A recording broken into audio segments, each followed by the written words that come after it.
L-20 sena tal-Ikirix minn April fuq 1.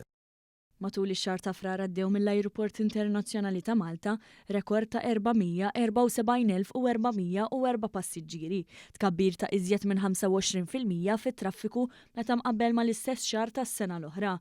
Fl-istess perjodu l-ajruport li reġa' ġie klassifikat fost l-aqwa irreġistra żieda ta' kważi 22% fil-moviment tal-ajruplani filwaqt li meta mqabbel mal-istess perjodu tas-sena 2023 il-postijiet disponibbli fuq it-titjiriet żdiedu b'aktar minn 25%.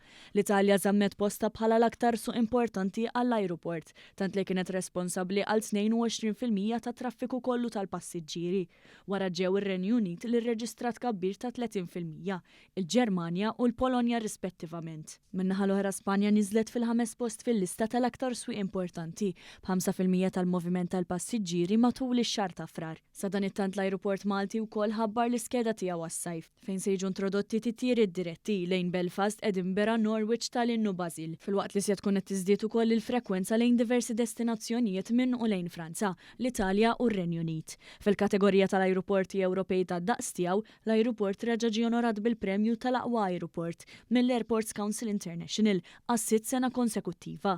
Il-passiġġieri taw punteġġi b'saħħithom lill-ajruport Malti, sant li kiseb riżultati ogħla mill-medja fil-maġġoranza tal-34 indikatur li fuqhom issir il-valutazzjoni internazzjonali, inkluż l-ambjent u l-indafa fit-terminal, il-korteżija mill-impjegati u l-faċilità biex passiġġier jimxi minn post tal ieħor fl-ajruport.